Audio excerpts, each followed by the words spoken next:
जब कोई साधारण व्यक्ति असाधारण सफलता अर्जित कर लेता है, तब एक ओर तो उसके प्रशंसकों की बाढ़ सी आ जाती है, तो दूसरी तरफ उससे ईर्ष्या करने वालों की संख्या भी बढ़ जाती है। गोनू झा जब मिथिला नरेश के दरबार के विदूषक नियुक्त हुए, तब आम दरबारियों को यह अनुमान भी नहीं था कि मिथिला नरेश गोनू झा से इतना प्रभावित हो जाएंगे कि वे प्रत्येक समस्या पर उनसे सलाह मशविरा करने लगेंगे।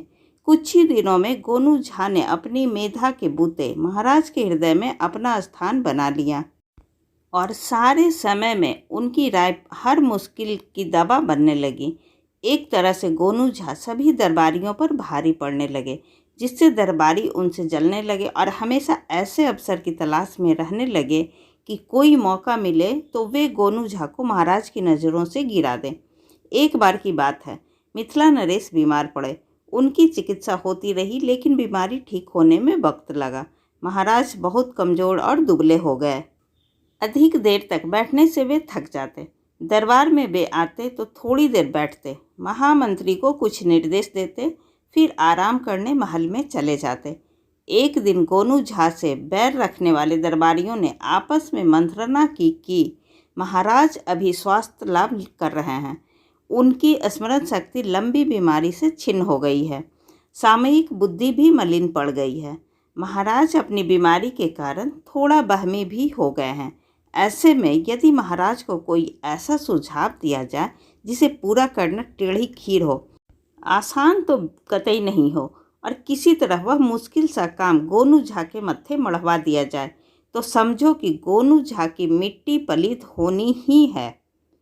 इस तरह गोनू झा के विरुद्ध षड्यंत्र का बीजारोपण हो गया। धूर्त दरबारियों ने आपस में विचार किया कि महाराज से कहा जाए कि यदि वे प्रतिदिन शेर का 1 गिलास दूध पिएं तो शीघ्र हट्टे कट्टे हो जाएंगे।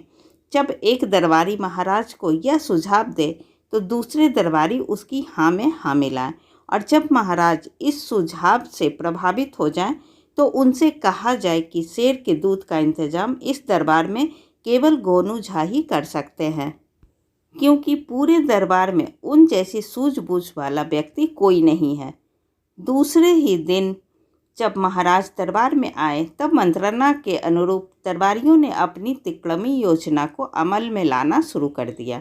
महाराज अपने आसन पर बैठे ही थे कि एक दरबारी ने अपने आसन से उठकर कहा, महाराज आप अपने स्वास्थ्य पर ध्यान दें, दवा दारू ठीक से कराएं। क्षमा करें महाराज, मैं छोटी मुँह बड़ी बात कह रहा हूँ, मगर क्या करूँ, आपकी यह हालत मुझसे देखी नहीं जाती। आप दिनों दिन कमज़ोर होते जा रहे हैं। उसका बोलना बंद हुआ तो दूसरे दरबारी ने कहा, माफ़ करें महाराज, हमारे बंधु ने ठीक ही कहा।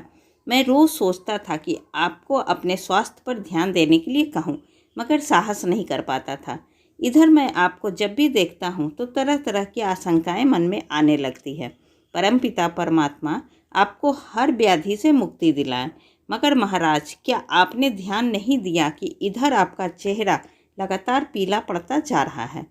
इसके बाद तीसरा दरबारी खड़ा हुआ और बोलने लगा, महाराज आप प्रजा पालक हैं, हमारे पालनहार हैं, मिथिला की आत्मा हैं। यदि आपको कुछ हो गया तो पूरी मिथिला अनाथ हो जाएगी। फिर उसने दरबारियों से ऊंची आवाज़ में कहा, भाइयों, यदि आप में से कोई अच्छी सेहत पाने का कोई नुस्खा जानता हो तो वह महाराज को अवश्य बताएं। संयोग की बात थी कि उस दिन गोनू झा तब तक दरबार में नहीं पहुंचे थे, जिसके कारण दरबारियों को अपना जाल फैलाना आसान हो गया था। तीसरे दरबारी का आह्वान सुनने के बाद थोड़ी देर तक दरबार में सन्नाटा सा छाया रहा। सबको चुप देखकर महाराज ने स्वयं कहा, बताइए, आप लोगों के पास कोई जानकारी हो तो अवश्य बताइए। तब दरबार का सबसे स्वस्थ कारिंदा बोला, महाराज, मैं भी एक बार बहुत बीमार हो गया था। वैद्य की चिकित्सा का मेरे रोग पर कोई असर नहीं हुआ। तब मेरे शिकारी मामा ने मेरे लिए शेर के दूध की व्यवस्था की। बाघ का मांस घिसकर शेर के दूध में सुबह शाम चटाया गया, जिससे मैं फिर से सेहतमंद हो गया। महाराज में एक अजीब सी उत्सुकता पैदा हो गई। उन्होंने पूछा, मगर शेर का दूध और बाघ का मांस आएगा कहाँ से? तभी एक दरबारी ने कहा, महाराज, यह काम तो कोई सूझबूझ वाला आदमी ही कर सकता है। दूसरे ने कहा, दरबार में गोनू झा से अधिक सूझबूझ वाला व्यक्ति और कोई नहीं है। महाराज को भी यह बात ठीक लगी। वे गोनू झा की प्रतीक्षा करने लगे। गोनू झा जैसे ही दरबार में आए वैसे ही महाराज ने उन्हें आज्ञा दी, पंडित जी, मेरे लिए प्रतिदिन 1 गिलास सेर के दूध की व्यवस्था करें और हो सके तो थोड़े से बाघ के मांस की भी।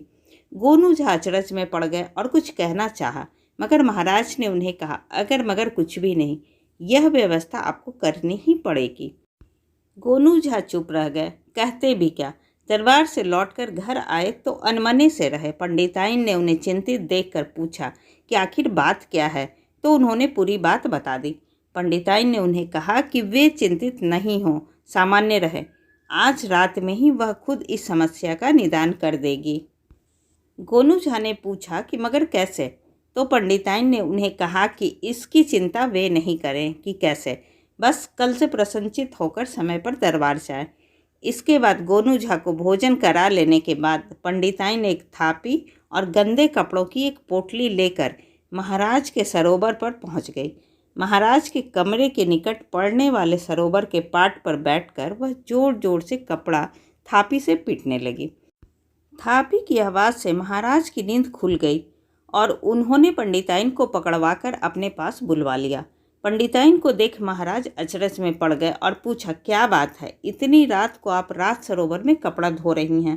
पंडिताइन ने जवाब दिया, महाराज, दरबार से लौटते ही पंडित जी ने एक बच्चा जना है। उनकी तीमारदारी के बाद गंदे कपड़े धोने इस समय यहाँ आ गई। महाराज चकराए, अरे क्या बोल रही हैं आप, मर्द भी कहीं बच्चा देता है? असंभव। तपाक से पंडिताइन ने कहा, जब शेर दूध दे सकता है तो मर्द बच्चा पैदा क्यों नहीं कर सकता? पंडिताइन की बात सुनकर महाराज लज्जित हुए। दूसरे दिन दरबार में उन दरबारियों की सामत आ गई जिन्होंने शेर के दूध की सलाह दी थी।